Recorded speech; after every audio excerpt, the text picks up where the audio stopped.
Hi, my name is Joe, and welcome to another edition of Joe's Technology. Today I'm looking at putting together a small, economical little computer. And this can be fine as just a regular desktop, or if you wanted to add it a GPU, a graphics processing unit, this could also be a nice little inexpensive little home gaming computer. This is a really good website if you've never heard of it, called PCPartPicker.com. The purpose of this site is to help you pick parts for a new computer. And the nice thing about the site is that it's vendor neutral. They pull in information from all the big sites, and they will alert you if you're picking parts that don't happen to be compatible with each other. This is very important, especially if you're a new builder and you're not necessarily sure as to whether new parts go together. Even veteran builders can benefit from this. I hate to admit it, but occasionally some new technology comes out and I've accidentally bought things that were incompatible. The computer vendors, they're not going to tell you. They're going to take your money. They're happy to send you whatever you want to order that will clear on your credit card. They don't care whether it's compatible or not. PC Part Picker doesn't have a dog in the fight. They allow you to just put your build together. So let's get started. In this case, like I said, we want to put together an economical little computer. This is not a powerhouse. This is just basically get it done, but get it done competently. And so for a CPU, for something that's kind of middle of the road, is competent, should be able to do anything that we throw at it without, being too expensive. All I can think of, the very first processor that comes to mind is the Intel i3. Yes, I am an AMD fan, and I do enjoy AMD processors, but I got to give it to Intel. They've done a pretty good job with the i3. So in this case, I'm looking for the i3. Here, let's see, 4150. Here we go. So the 4150, as you can see, is a 3.5 gigahertz part that has a 54 watts dissipation here for thermal. Here we'll say add. So, and as you can see, it's not very expensive. A little over $100. And here's the nice part. PC Part Picker tells you where they get these prices, and you can get a link directly to it so that you can take advantage of the better price. So, like I said, they're pretty neutral, and as we go down here, you'll see the names of various different suppliers appear, and they'll let you know where that is that they're getting it. Let's see, for a CPU cooler. Now, all CPUs are generally, most CPUs, I should say, generally will come with a CPU cooler in the box, and this is no exception. But very often, if you put your computer to work, as I do, my machines don't get to be lazy. Those cores are burning up all the time, usually all at 100%. Those stock coolers just never seem to do it, at least not for me, and especially if you live in a hot climate. So I'm going to pick a legend for this one. None other than but again, we're thinking budget, but this is a legend in the budget category. The Cooler Master Hyper. Let's see, where is it? Where are you? Here we go. The Hyper 212 Evo, known throughout the world by builders everywhere. Mainly because of that price. As you can see, the 212 is not very expensive, but this is a big cooler. As a matter of fact, here, let's open the link and see if they have a nice big picture. Yeah. So here's your little CPU underneath here. Here's a nice big radiator and a big honking fan. So it's not quite the big huge Noctuas, but for a little i3, this should be just fine. And it's great because it doesn't break the bank. Alright, so for a motherboard, alright, now that we've chosen what CPU we want to configure our system around, and we know how we want to cool it, so this tells us, okay, I've got an Intel i3. Let's see, does it say here? It should. This should be an 1150 socket processor. Yeah, here we go. So LGA 1150, LGA, if you don't know, is a land grid array, which means that there are no pins on the CPU itself. It's actually these little, pads. As a matter of fact, here, let's see if we have a picture of it. In the old days, Intel CPUs would... Oh, whoops, I guess this is it. Oh, well. Oh, you know what? Here, Newegg usually has some really nice pictures.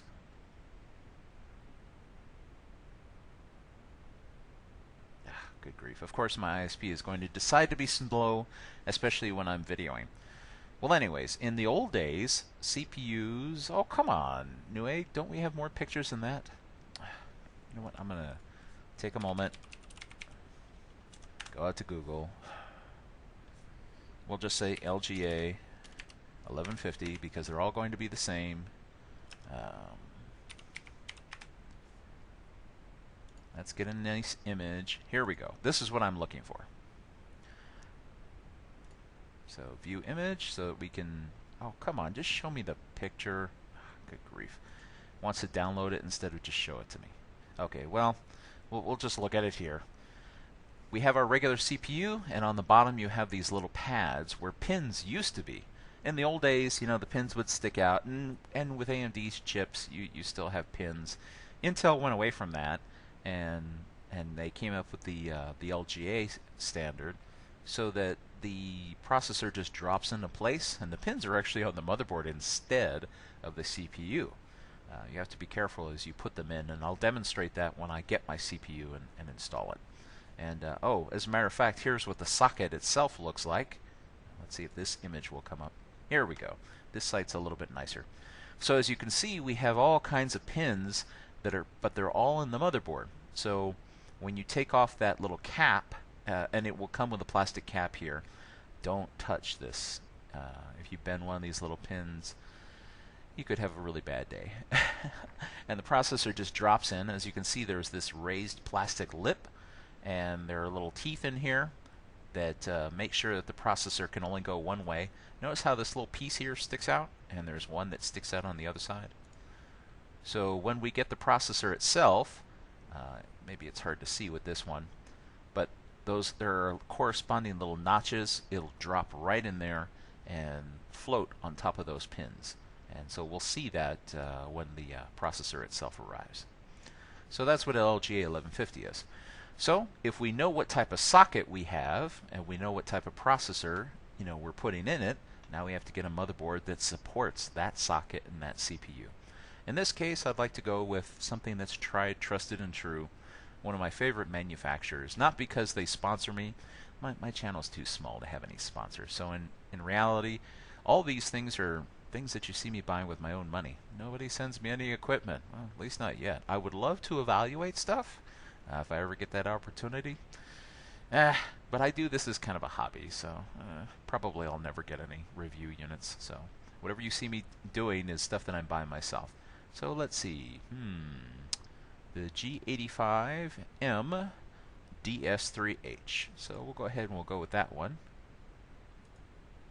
As you can see, this is an LGA 1150, and it is not very expensive. This is a pretty inexpensive little board. If we look up the details for this board, as you can see, it is a micro ATX, and it shows what memory it supports. It'll support all the LGA 1150 CPUs, so you could drop in an i7 here if you really wanted to. Although if you have an i7, I think you should spend a little bit more for another board. What in particular I like about this particular board is that if you're building an inexpensive system that you want to be able to game with, I don't know that they make it clear, but this here is a PCI 3 16X slot. So you can get the biggest GPU, single GPU that you want to jam in there, and it will run on this board. Or you can run with the onboard video if you just want to run this as a inexpensive little desktop computer. And as you can see, we have 4 DIMM slots for memory. So if you wanted to, you could really stack the memory up in this thing. And onboard, Ethernet, of course. Let's see if it shows. That they don't have a very good view, but you know what? Here, let's see. Newegg would probably have it. Okay, Newegg. Hopefully, we have a nice picture of this motherboard. Let's see. Fingers crossed. Okay, Newegg does have a good photo. Come on. Okay, well, your mileage may vary. Come on, Internet. You know, it's funny, when I'm not filming, of course, my connection runs like lightning. Here's the other thing that I like about this motherboard. Say, for example, you want to buy this as a inexpensive motherboard to run a small home computer on. Notice it has every type of video connector you could want. So whether you want to do VGA for old monitors, or DVI for slightly newer monitors, or if you want to plug it into a television, you know, here's an HDMI port. So if you wanted to make this into a home gaming system and stick it in your living room connected to an HD TV, hey, this board has all the connectors. That's provided you're using the onboard video, which is built into the processor. For those that are not aware, a few years ago, this trend started where they're starting to include video inside the CPUs themselves. So if I dropped in a CPU and some memory and had some kind of storage attached to it, this thing is ready to go right now. It's not going to play the greatest video games in the world because that video card is designed to get the desktop running, you know, and get you your basic stuff. But this slot here is for the expansion if you want a dedicated video accelerator. But other than that, the board is complete. As you can see, we have USB 2.0 and 3.0. And even if you have old PS2 devices, they got a port for that too. I love Gigabyte. I've had really good luck with their boards. That's why they keep getting my money. Here we go. And as you can see here, that slot I mentioned is marked as a PCI 3.0 by 16 PCI Express. So you can really jam in a nice big card in there if you wanted to. And it's got a couple of PCI Express, you know, 1X slots. Well, here's the other benefit of this board. This is the other reason why I was attracted to it when I went shopping. Notice the SATA connectors. SATA, of course, is our connector for what is it? Serial ATA, you know, for attaching hard drives and or CD or whatever type of storage. And notice that all the ones in white, these are 6 gigabit SATA connectors, so these are SATA 3. And then these two little black ones here are SATA 2, so they run at 3 gigabits. So we have a total of 8 connections for drives, you know, whether they be standard spindle drives, whether they be CD-ROM. Well, if you still have floppies, you have my sympathy. And and of course, any kind of other, you know, drive you want, you know, SSD, hybrids, whatever you want to jam in here. You know, you've got a spot for 8 devices. So for a small, inexpensive little board, I haven't seen one that beats this one in terms of versatility, price, all the things that we can jam in it. So that's why I chose the G8 B85M DS3H from Gigabyte. Alright, so for some memory, let's see. You know, it's hard to go wrong with Corsair. So I'm a bit of a fan of Corsair. Again, they don't endorse me. It just happens to be that I've spent my money on their stuff. They haven't sent me anything that's DOA, and I appreciate that. So I keep buying their memory. So in this case, here, let's take a look. I'm thinking, we'll probably get away with 4 gigabytes on this one. And it doesn't have to be too fast. DDR3, you know, 1333 should be just fine for a little desktop computer. It's going to do a little light productivity and maybe a bit of gaming. So here we go. 2x2. And, wow, is it really that cheap? I guess so.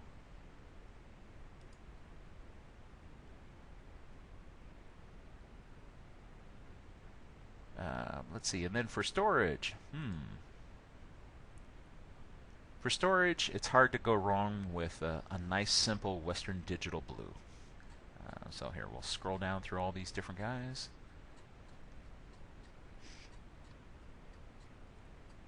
Sorry, I guess I have a little cold developing. It's that time of year. I always tell myself, I'm not going to get sick this year. And I always end up getting sick anyways. Let's see, Digital Blue. Where are you? Well, you know what? I'm going to cheat. I'm going to cheat because I know what I'm looking for. In my case, I'm looking for, let's see, the WD 10 EZ EX. There we are. As you can see, this is a 7200 RPM drive. It has 1 terabyte of space. Let's see here, and it's not very expensive. Oh, I guess they have a little $5 discount too. Video card, we're going to go ahead and skip.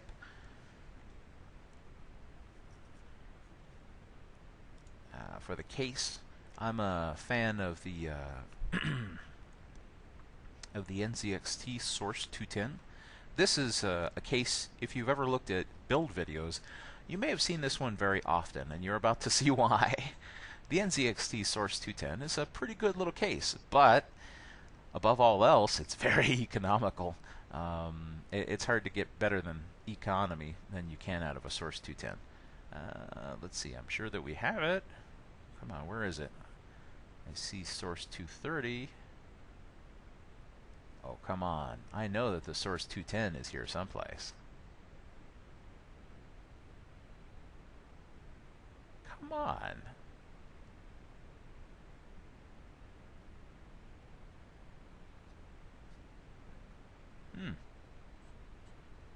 NZXT Source 210. There we go. I guess my eyes are playing tricks on me. Okay, notice the price, $29. They're not kidding about that. This is a very inexpensive case. Now, of course, even though, for that price, even though you get a really nice case, the Source 210 does not come with a power supply. So, for a power supply, again, I'm just not going to mess around. It'll be nice and simple, and I'll just go straight to a nice Corsair. In this case, I'm going to go for a Corsair CX Series CX500. Now, I know I didn't pick a GPU, but this power supply is intentional for ensuring that if you do add a GPU, a graphics processing unit, you'll have enough power available to support one. The really nice thing is that at this the time of this recording, NVIDIA has just announced the GTX 960, which is the latest of their 900 series line. You know, these GPUs are not very expensive. They use less power than ever, so you can get away with smaller and smaller power supplies. In the old days, I'd be using 1,000 watt, 1,500 watt, and have all kinds of crazy amounts of power running through my stuff. But you could get away with a nice 500 watt power supply, maybe a 750 these days for most things. Let's go ahead and we'll put an optical drive in here. You might be saying to yourself, come on, Joe. These days we have all kinds of software in the universe that you can just download. Steam is fantastic. You just log in. Anything that you buy, you can just download to your computer. You never have to deal with discs or manuals. That's true. However, we still live in an era where there are DVDs and Blu-rays, and you may occasionally want to look at these things on a nice computer, especially if this is hooked up as a home media center. Like I said, you notice the HDMI port that we pointed out on the motherboard, so this could connect to your TV and be your home media center. In fact, I have a PC connected to my television specifically for that exact purpose. So I don't have like your plain vanilla Blu-ray player. I have a PC that plays the Blu-rays. Why? Well, because the PC also plays games. I didn't want to have a whole bunch of appliances. This appliance only plays videos. This appliance only plays games. This appliance only does that. And then, have this media cabinet that's full of junk. No, one computer can do it all. So, let's see. Again, another legend in the industry that's tried and true and reliable, Asus. Asus has the nice, here, let's see, where are you? DRW 24B 24B.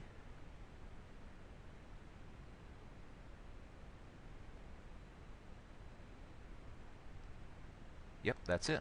That's it. So this is the Asus DRW 24B 1ST. And it's just a regular black DVD CD writer. Okay, this one's not a Blu-ray. If you prefer, you could switch this out one for a Blu-ray.